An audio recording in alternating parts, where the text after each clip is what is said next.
যাবতীয় তারিফ ও প্রশংসা গুণকীর্তন করে ভাজন সেই মহান করুণাময় আল্লাহ পাক রব্বুল আলামিন জাল্লে জালাহু আম্মা নাহালু প্রশংসা মাত্র খালিক ও মালিক কায়নাত জাল্লা পাক রব্বুল আলামিন অক্ষয় অব্যয় অনন্ত ওয়াসিল হাদাহুলা শারীকা লা জাল্লা পাক রব্বুল আলামিনের গুণবাচক নাম রহমান হান্নান মান্নান দাইয়ান জাল্লা পাক রব্বুল আলামিন বিশ্ব নবী মুস্তাফার উপরে নাজিল করেছেন পবিত্র গ্রন্থ 30 পারা কোরআন।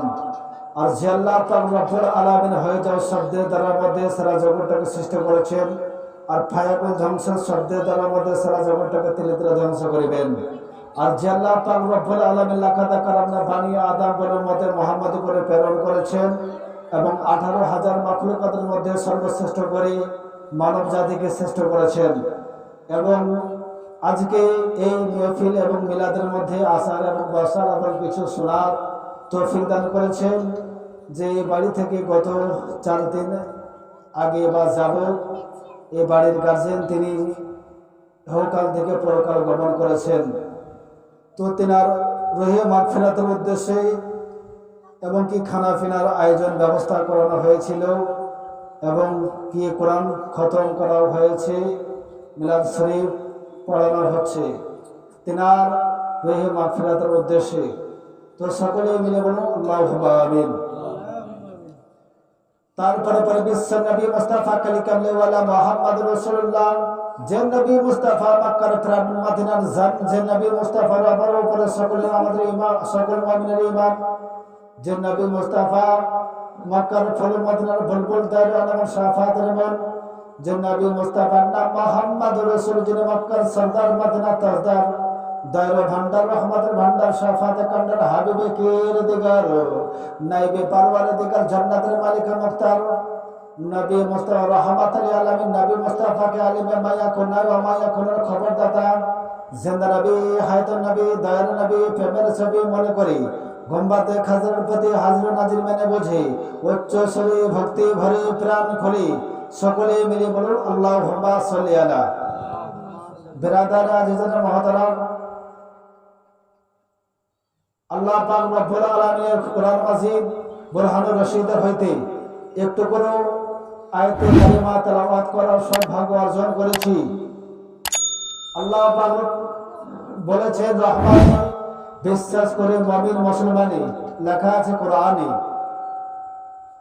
আল্লাহ পাক রব্বুল আলামিন বলেন আইনা মা তাকুন ইদরাকুল মাউত যে তোমরা মাঠে ঘাটে খেতে কামে ব্যবসা বাণিজ্যের মধ্যে যে কোনো শহরের মধ্যে থাকো না কেন, যে কোনো দেশের মধ্যে তোমরা থাকো না কেন, যে কোনো জেলার মধ্যে তোমরা থাকো না কেন, যে কোনো অঞ্চলের মধ্যে তোমরা থাকো না কেন, যে কোনো গ্রামের মধ্যে তোমরা বসবাস করো না কেন, যে কোনো বাড়ির মধ্যে তোমরা বসবাস করো না কেন, আর তোমরা যদি মনে করো যে 7 সমুদ্র তেল নদী ভেদ করে লোহার ঘরের মধ্যে সন্দুকের ভিতরের মধ্যে তোমরা যদি ঢুকে যাও আর যদি মনে করো আমি মরবো না, এটা কোনোদিনই হবে না। বলুন সুবহানাল্লাহ। হবে আগে হবে।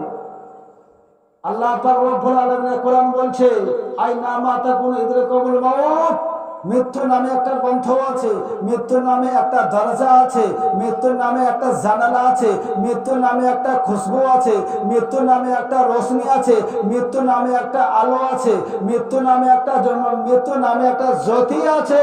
প্রত্যেকটা ব্যক্তিকে দুনিয়ার মধ্যে যত আল্লাহ পাক রব্বুল আলামিন সৃষ্টিকুলের মধ্যে পাঠিয়েছে প্রত্যেকটা ব্যক্তিকে কি হবে মৃত্যুর স্বাদ তাকে গ্রহণ করতে হবে। বলো সুবহানাল্লাহ।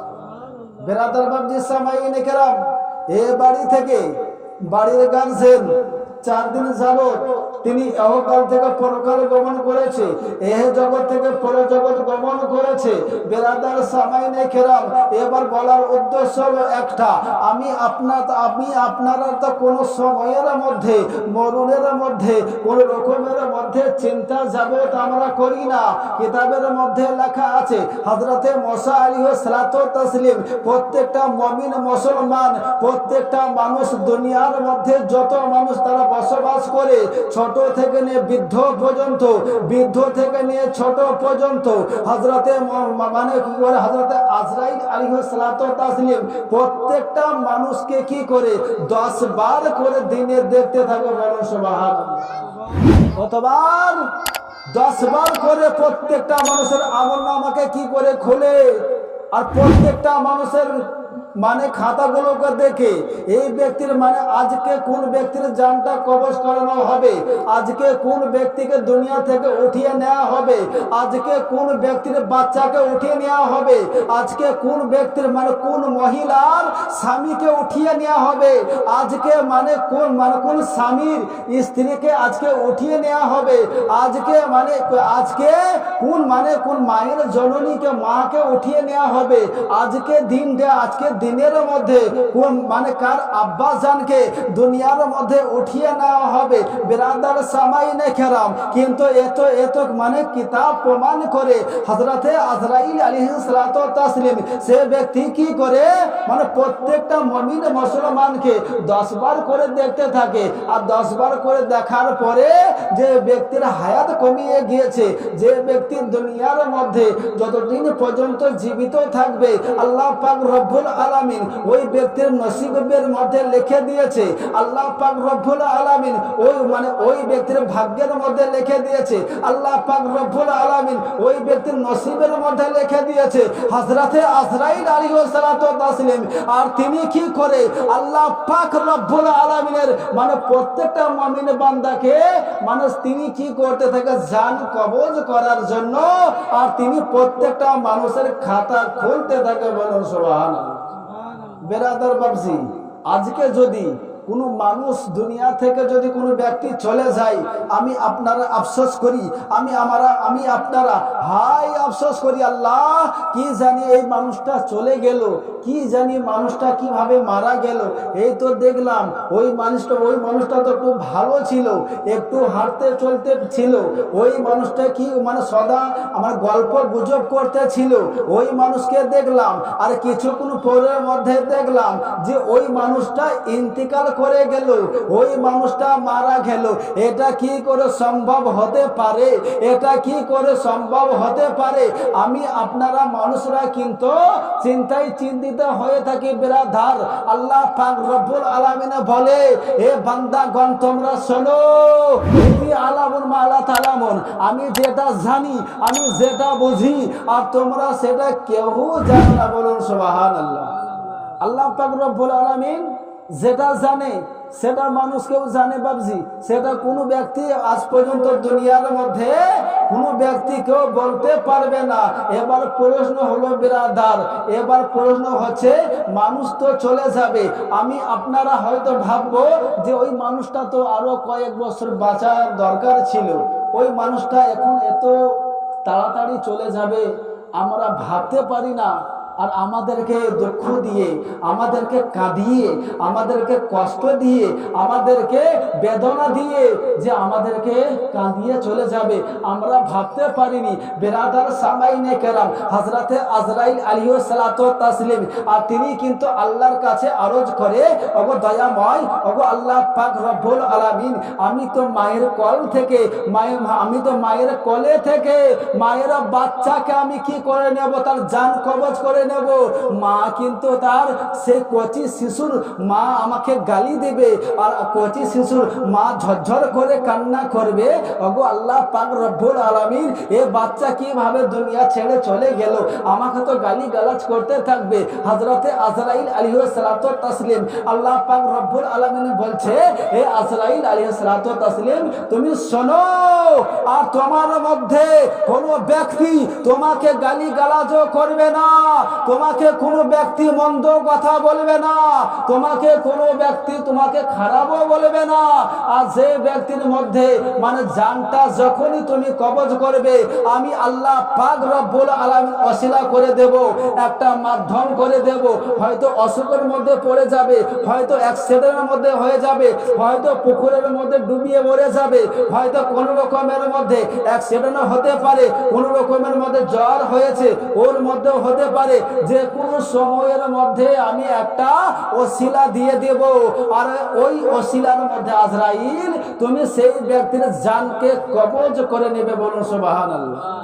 আজ দেখা যায় একটা মাসুম বাচ্চা জ্বর হয়েছে, জ্বর হওয়ার পরে 2 দিন 3 দিন যাবৎ ওষুধ পানি চিকিৎসা করা হচ্ছে, করার পরে দেখা যায় হঠাৎ বাচ্চাটি মারা গেল।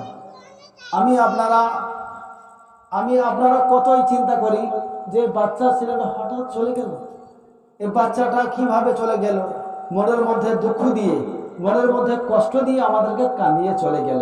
আমরা এরকম ধারণা করি, এই রকমের মধ্যে আমরা ভরসা করি।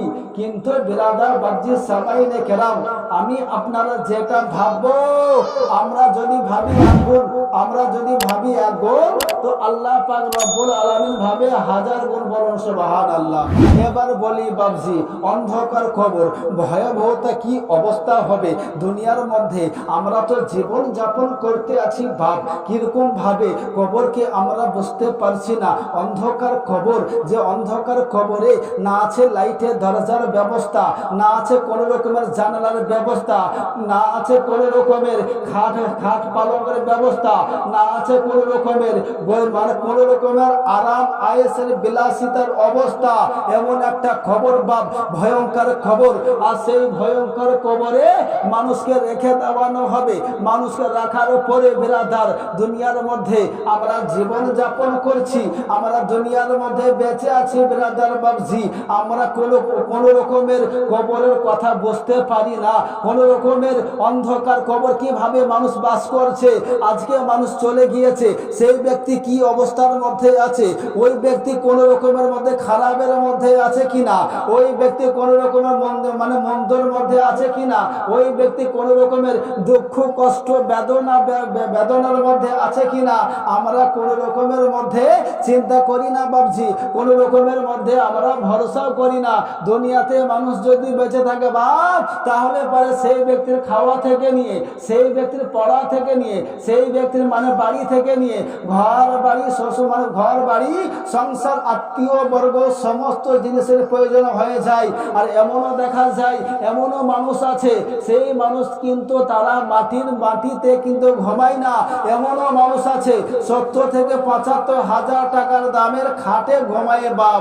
এবার প্রশ্ন হলো যে কবরে যখন যাবে না বাবজি, ওই কবরের মধ্যে কতগুলো খাট থাকবে, আর কবরের ভেতরে কতগুলো লাইট থাকবে, কবরের ভেতরে কতগুলো দরজা থাকবে, কবরের ভেতরে কতগুলো আলো থাকবে, কবরের ভেতরে কতগুলো কোন রকমের খুশবু থাকবে, কবরের ভেতরে কি আরাম আয়েশ পাওয়া যাবে বাপ, কোনো আরাম আয়েশ পাওয়া যাবে? হ্যাঁ গো, কোনো আরাম আয়েশ পাওয়া যাবে না।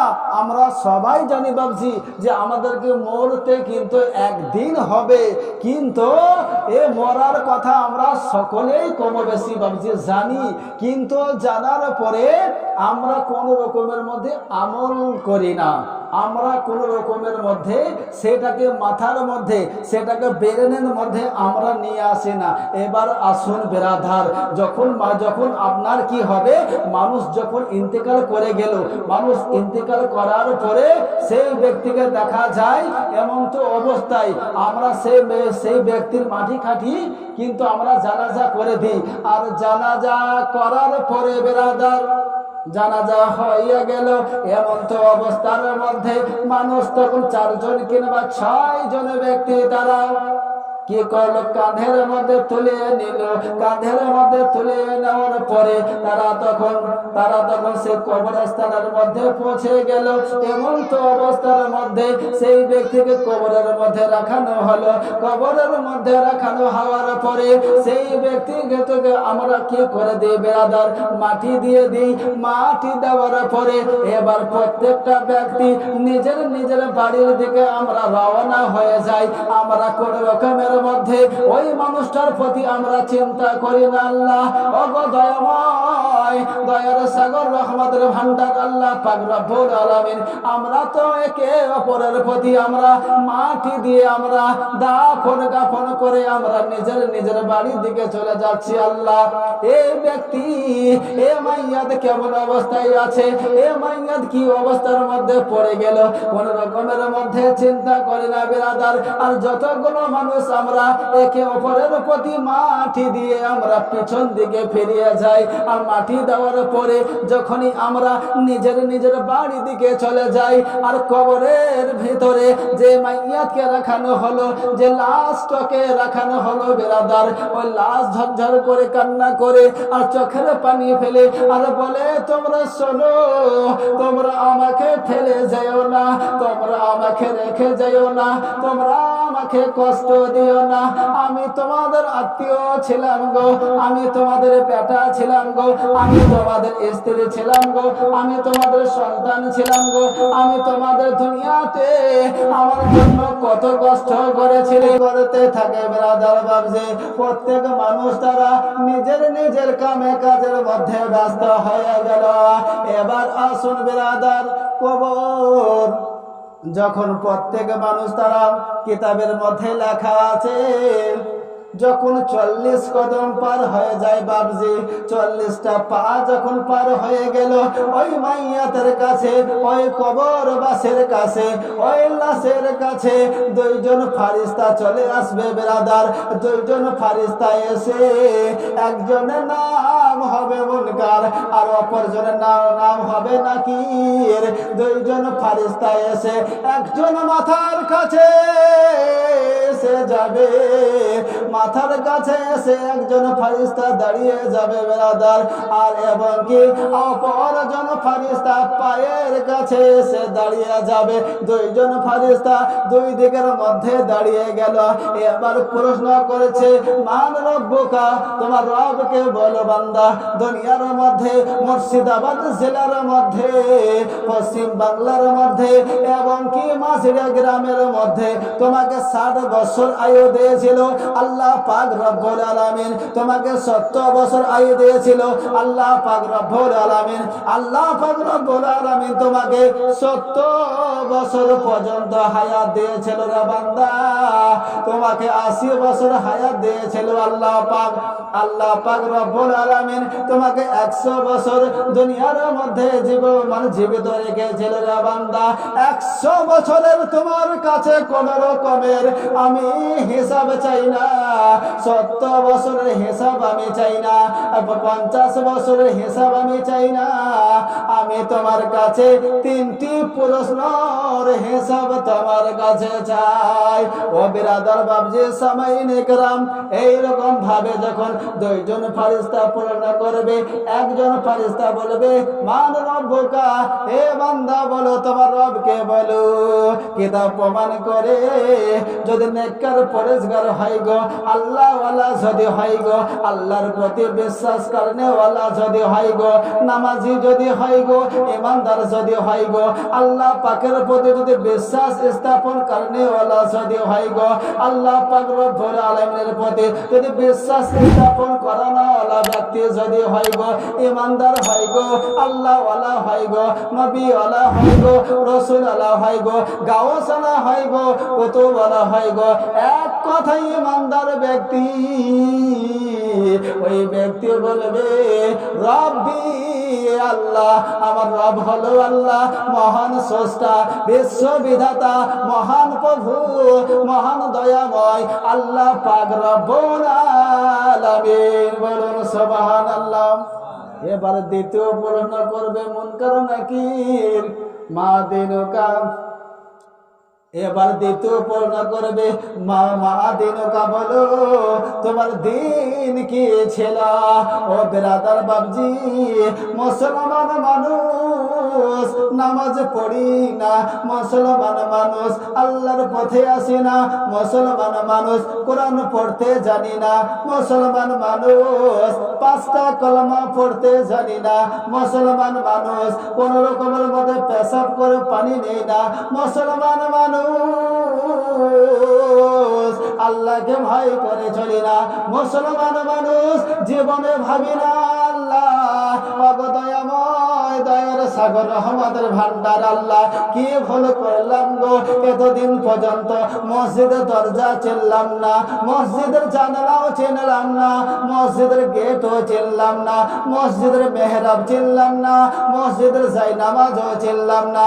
অগদয়াময় আল্লাহ পাক রব্বুল আলামিন এইরকম ভাবে কোন রকমের কষ্ট বোধ করি না। করি বাবজি? কোনোদিনই করি না।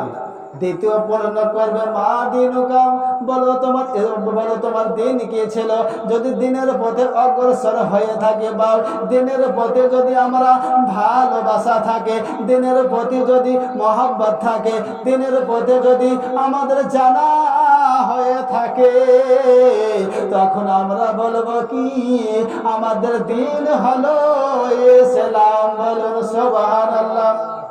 বেরাদার বাবজি মুনকার নাকির দুইজন ফেরেশতা ভয়ঙ্কর চেহারা বাপ, এত খারাপ চেহারা বাবজি।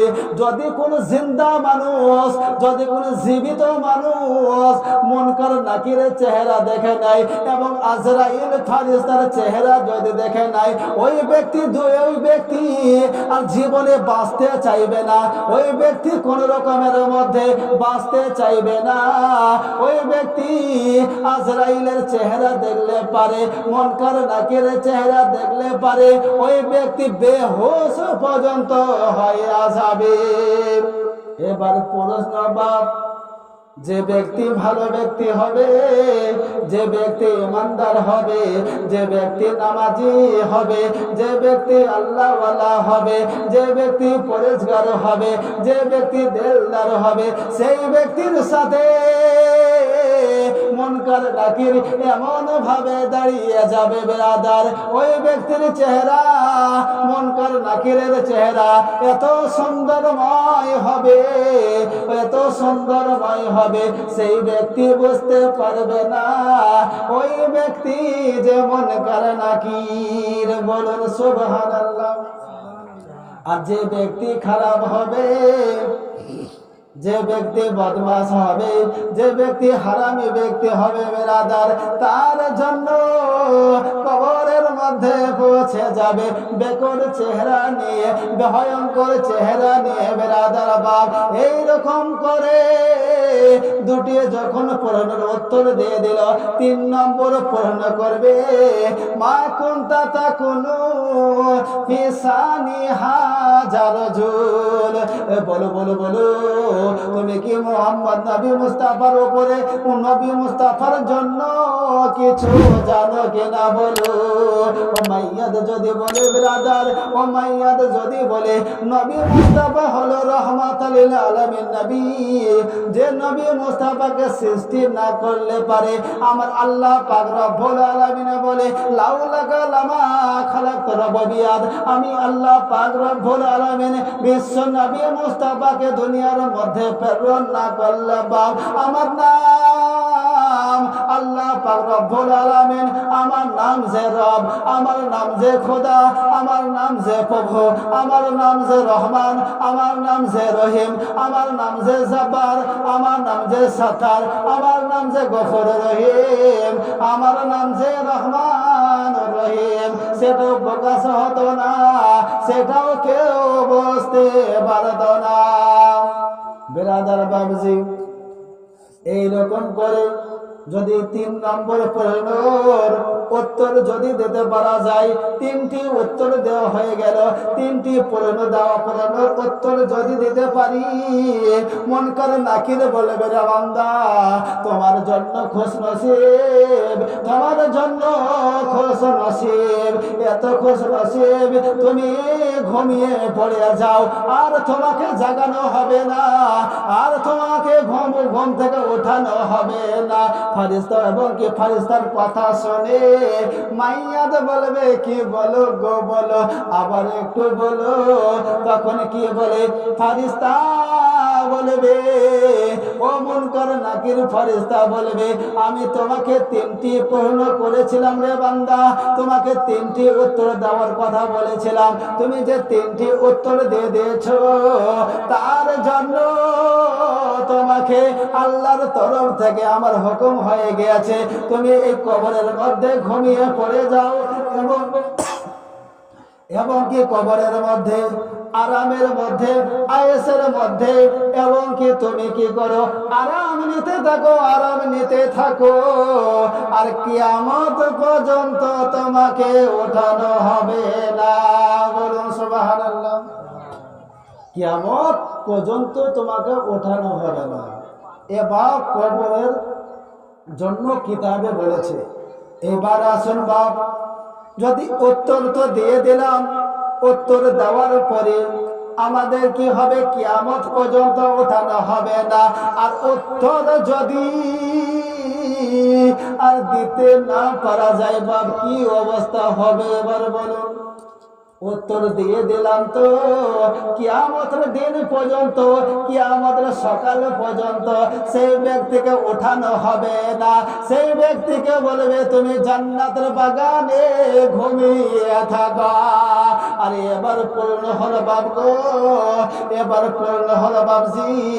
আর সেই উত্তর যদি না দিতে পারা যায় কি অবস্থা হবে?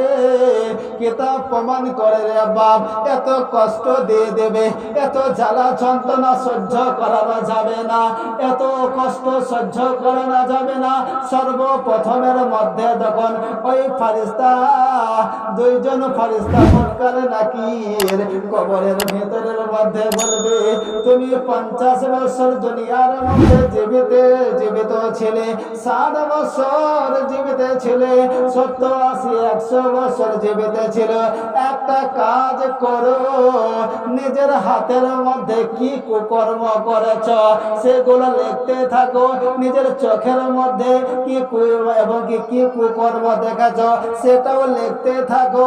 নিজের কানের মধ্যে কি মানে কি খারাপ শুনেছ সেটাও লিখতে থাকো। নিজের পায়ে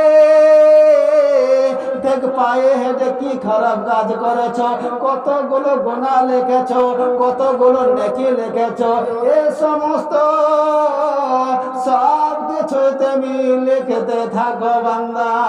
বান্দা ঝরঝর করে কান্না করবে, চোখের পানিতে কি হবে বেরাদার? সেই ব্যক্তি চোখের পানি ঝরে অঝর নয়নে কান্না করবে আর বলবে খাতা কোথায় পাবো গো, কলম কোথায় পাবো গো, কালি কোথায় পাবো গো, আমি কি করে লিখবো? তাই আমার কাছে খাতাও নাই গো, আমার কাছে কলমও নাই, আমার কাছে কলমের কালিও নাই। এবার পূরণ হলো বাপ।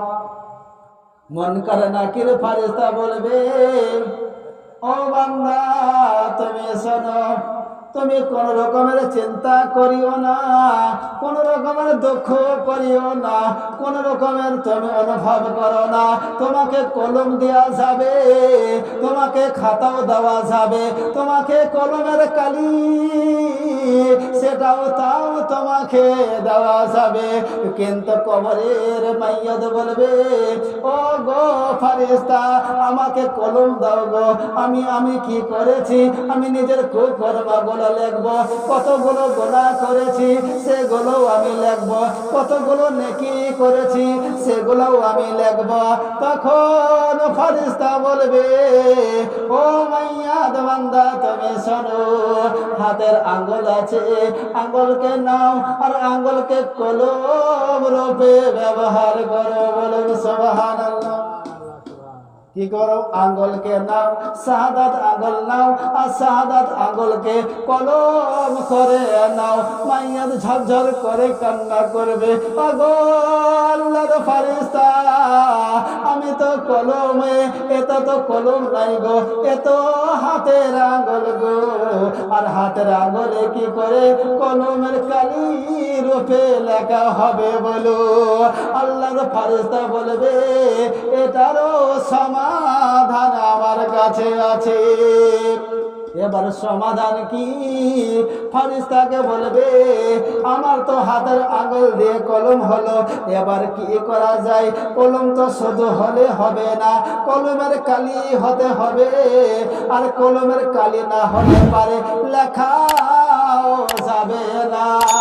ও মাইয়াদ বলবে, ওগো আল্লাহর ফেরেশতা, তোমরা শোনো শোনো, হাতের আঙুলকে কলম করে দিলে, এবার শোনো কলমের কালি কি রূপে ব্যবহার করব বলো। আল্লাহর ফেরেশতা বলবে, নিজের জবানের থুতুকে কলমের কালি করো। বলুন সুবহানাল্লাহ। নিজের জবানের থুতু নাও, আর নিজের জবানের থুতু নিয়ে সেটাকে কালি রূপে ব্যবহার করো।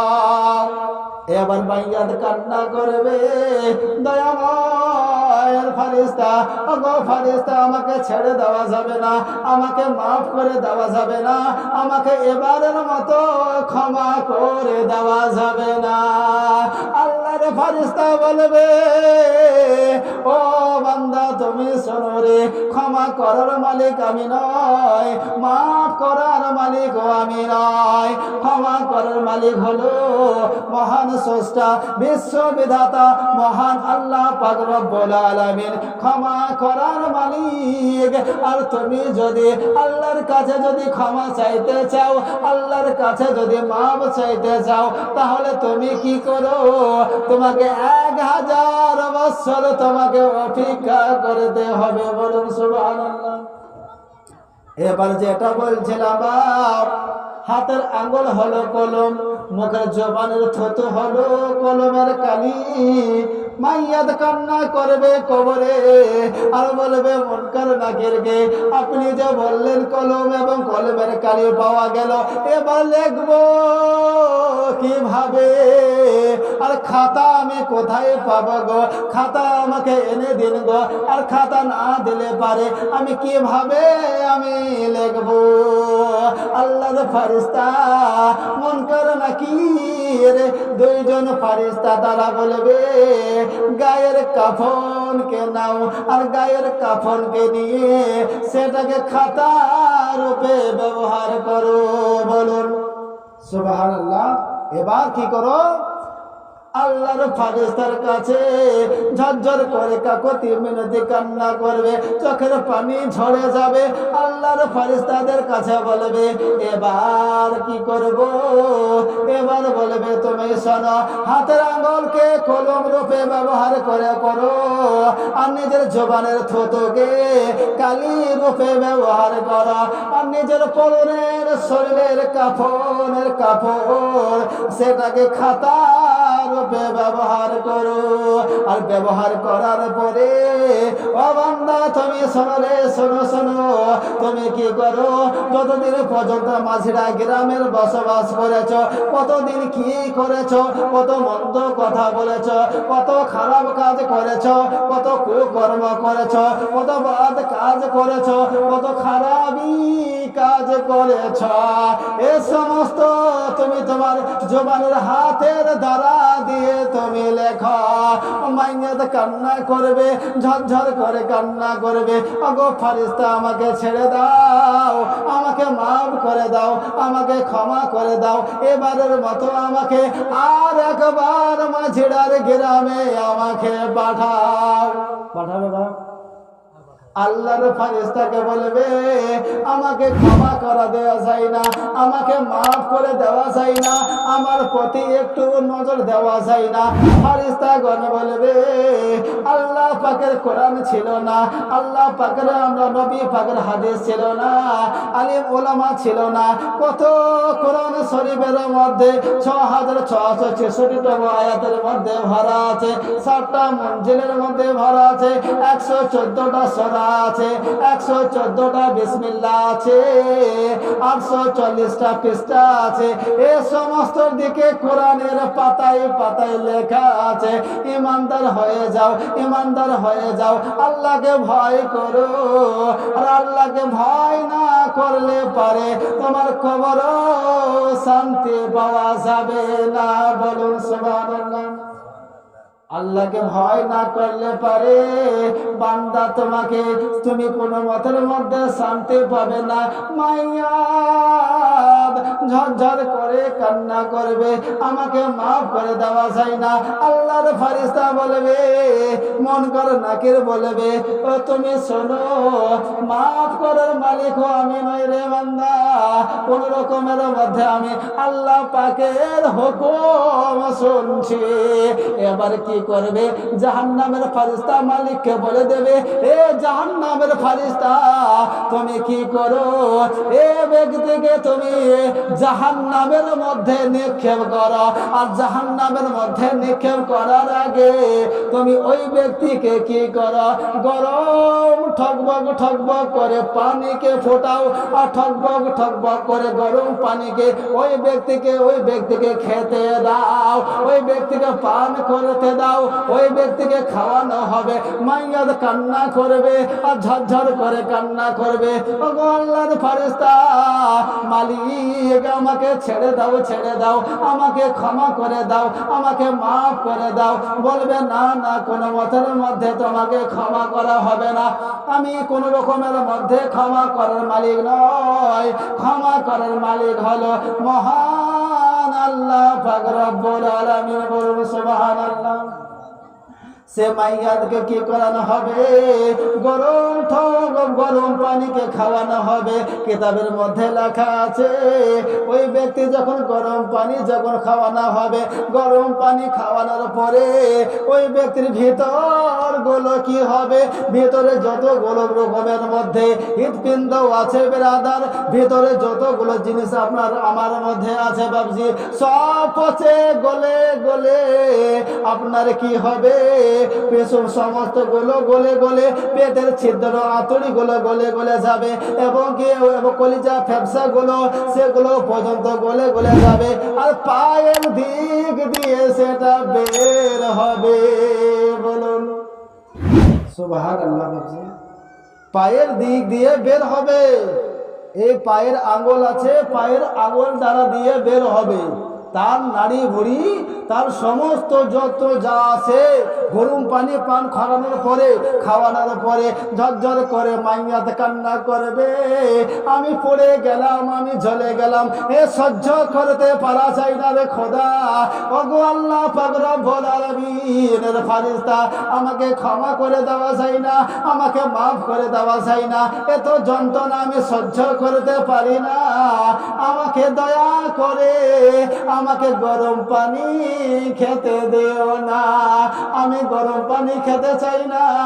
জীবনে আমি কি ভুল করেছি গো আল্লাহর ফেরেশতা, না জানি কতই না কষ্ট করেছিলাম, না জানি কতই না দুঃখ নিয়ে দুনিয়ার মধ্যে ছিলাম, না জানি আজকে আমার নিজের স্ত্রীর জন্য আমাকে এই রকম কষ্ট করতে হচ্ছে, না জানি নিজের বেটার জন্য, নিজের মেয়ের জন্য, নিজের মা বাপের জন্য, খোদা না খাস্তা আমি জানি না কিসের জন্য আমার আজকে এরকম দুর্গতি হলো।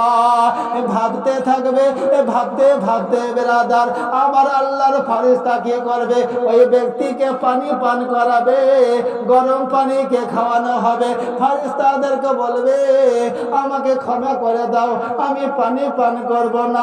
ঝরঝর করে কান্না করবে আর বলবে, আমাকে ক্ষমা করে দাও। আর তখন বলবে, এ বান্দা নাফরমান বেঈমান, তুমি কি শোনোনি কোরআন? তুমি কি কোরআন পড়োনি? তুমি কি হাদিস শোনোনি? তুমি কি মসজিদের মধ্যে যাওনি রে বান্দা? এই সমস্ত ভালো যদি কর্ম করতে রে বান্দা, তোমাকে জান্নাতের মধ্যে দেওয়া হতো। কথাই আছে ব্রাদার, যেমন কর্ম তার তেমন ভালো হবে। আর ভালো যদি কর্ম করা হয় বাপ, তার ভালো ফল হবে। আর যদি খারাপ যদি কর্ম করা হয়, ওই ব্যক্তির খারাপ করা হবে। এবার ফেরেশতাদেরকে বলবে, আমাকে ক্ষমা করে দাও। ফেরেশতা বলবে যদি ক্ষমা চাইতে হয় আল্লাহ পাকের কাছে ক্ষমা চাও। ওই আল্লাহ পাকের কাছে ক্ষমা চাইতে গেলে বিরাদার 1000 বছর গরম পানি পান করতে হবে। আর প্রত্যেকটা শরীর কি হয়ে যাবে বিরাদার, লাল হয়ে যাবে, পচে দুর্গন্ধ এবং ঝরবে এবং কি এত কষ্টের মধ্যে থাকবে বিরাদার বাবজি।